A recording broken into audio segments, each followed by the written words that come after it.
Good evening, people. My latest video, I'm going to talk about power.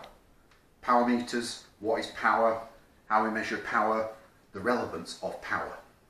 Mainly focusing on the bicycle. Because at the end of the day, we're going to be talking about this. And it's my power meter. Okay? There you go. You might notice it. It's a crank with a pedal on it. Now, I'm going to try and break this into three parts.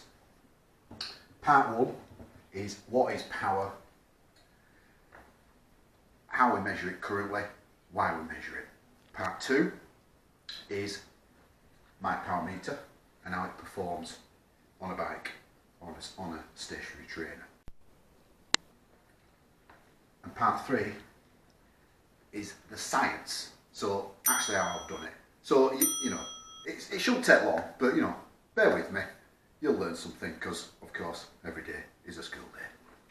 So first thing is power. What is power?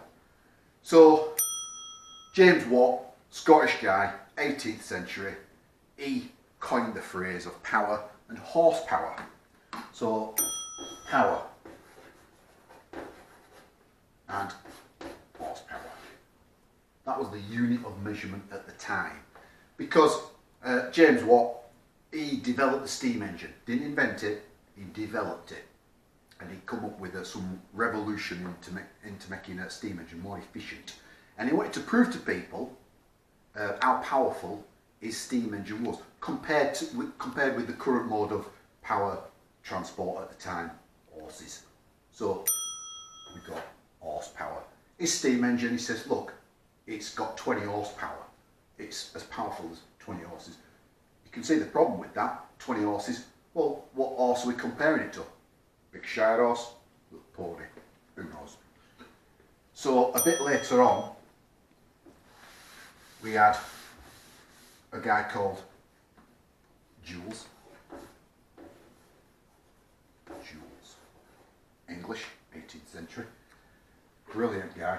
He started messing about with electricity because it was all going back to James Watt. I mean, James Watt, superstar, he started the Industrial Revolution. He kicked it all off. So, well done, James. And another James Joule, later on, started toying with electricity.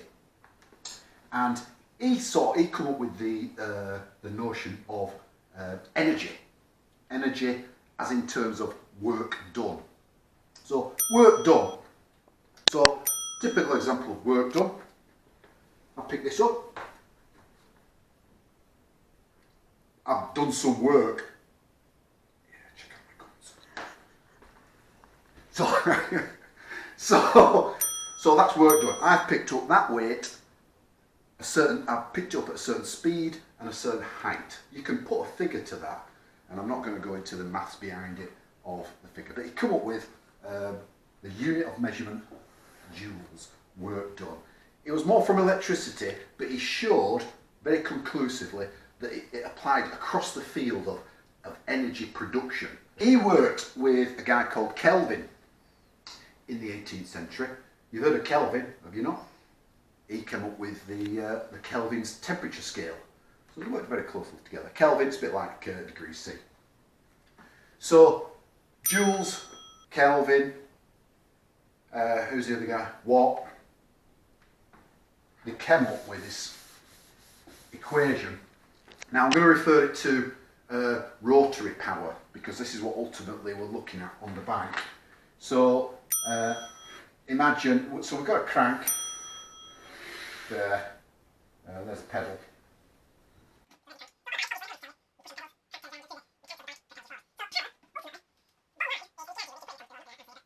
I argue with you that more power you have, faster you go. Okay? All other things being equal. Aerodynamic drag, coefficient of friction, static friction, dynamic friction, air resistance, it's all that. All those being equal, if you have more power, you'll go faster. How do you get more power on a bike? Two ways. So it's rotating around this point here, and we're pressing down here. So pressing down here with force. Force Isaac Newton, 17th century English. You'll remember him from the guy sat under the apple tree and the apple falls on his head and he comes up with gravity. Well, it wasn't quite as simple as that. He were already on top of that in the first place. The apple just hit him on his head. He came up 3 laws of motion, and in this case we're looking at the second law of motion, where he said that the amount of force equals mass times acceleration. Now, what that means is quite simple. So, if we have a given mass, right? So, alright, go back to the bike again. So, we've got a bike.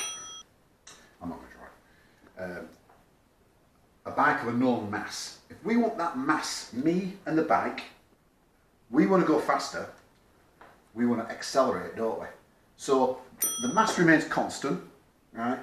We want to increase acceleration. How do we do that? We increase force.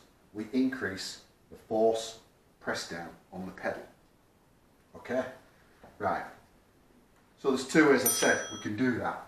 We can increase the force pressing down. So for a cyclist, how do we increase force?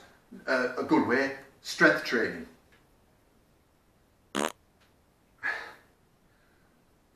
Another way, we pedal faster.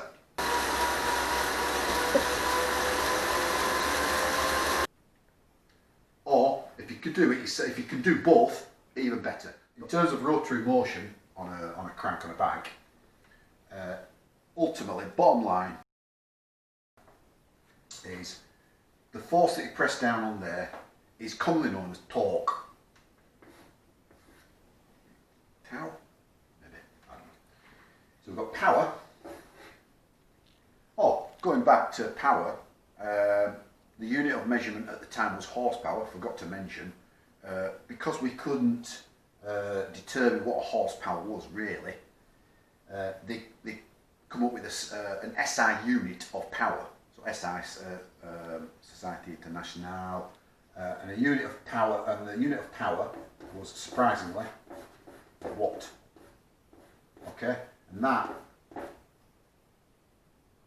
they then said, 1 horsepower equals 745 watts. Okay, I can do 745 watts. So I'm as strong as an horse. Right. So I've got units of power. So going back to the crank, probably cut that. Yeah, I'm as strong as an horse. Yeah. It's still recording. Carry on. So, alright, okay, let's... the formula for power, for rotary power, is simply power in watts equals torque times speed. Right? So, how much force you're pressing down is basically your torque. And how fast you press down and how fast you spin the pedals is your speed. And that, so torque is measured in Newton meters. That's from Isaac Newton. That's the force equals MA thing that I've never showed you, but I didn't want to detail. Speed, in terms of rotary motion, it's like the unit is radians per second.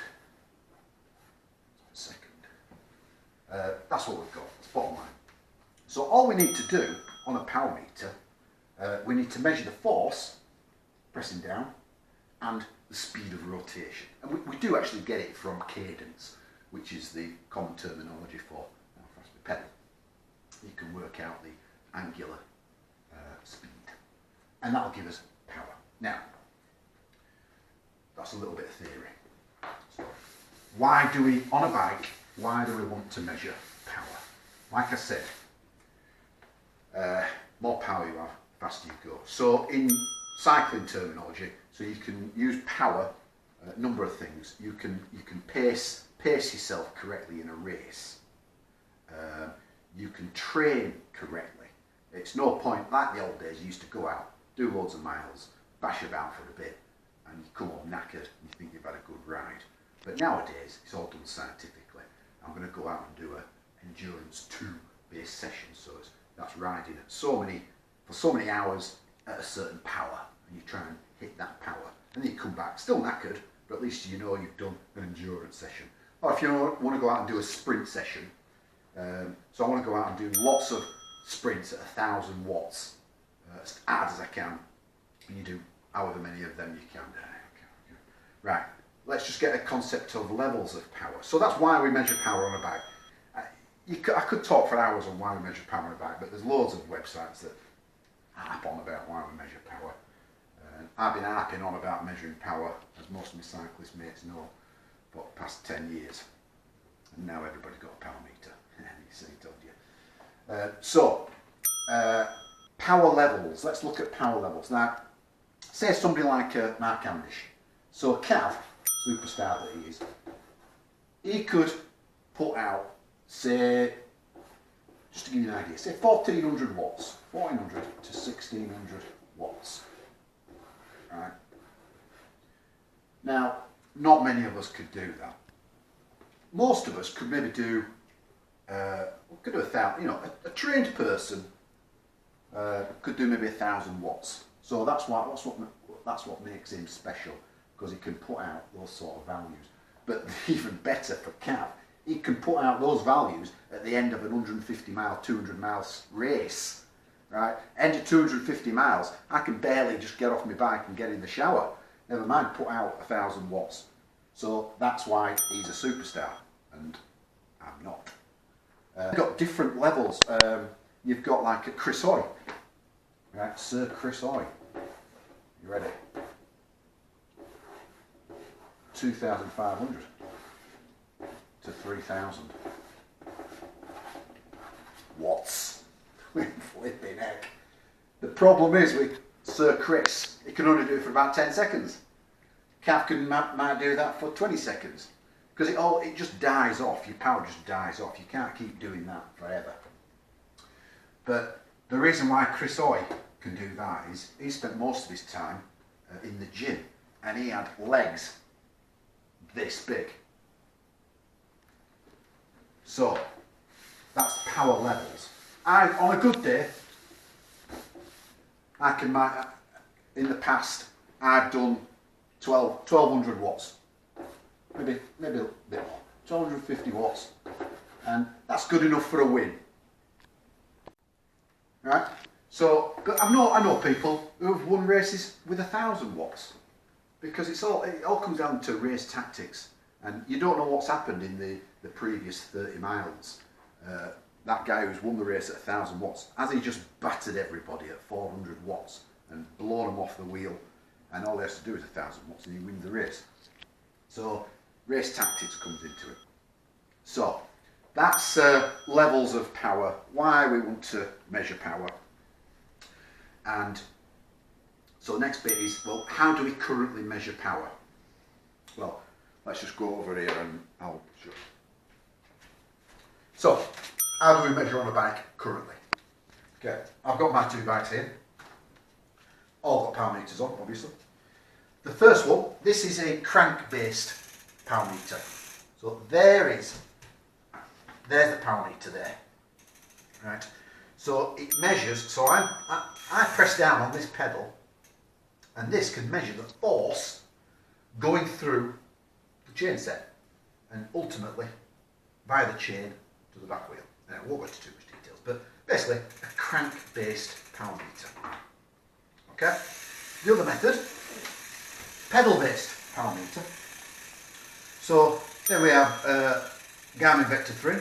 So this pedal here is a power meter, and there's one on the other side as well. Fantastic how they do it. So this can measure the force I exert down onto the, through my shoe, through the pedal to the crank on both sides, because obviously we're pedaling. So force, force, force, force.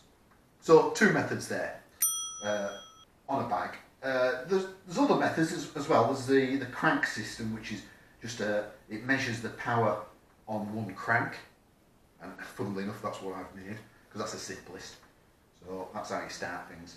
We'll come to that in a minute. So pedal based, crank based. They did have the old-fashioned method. The first ones that started it all off was the wheel, and they had a power meter in the hub of the wheel, but they're sort of dying. I think they're dying now. And then the other method, let's go over there, Smart Trainer, or Turbo Trainer. Now I'll give you a bit of history about turbo trainers. A stationary bike, basically. You've seen the Peloton adverts, haven't you? All serious cyclists, we're all into these stationary bikes now, Smart Trainers. Part one done. So what I suggest now, I can have a breather, I've got a glass of Mavra Daphne waiting for me. Take a break, and we'll then go into part two, which will be my power meter on the bike. So, yeah, take a break for now. Thank you very much.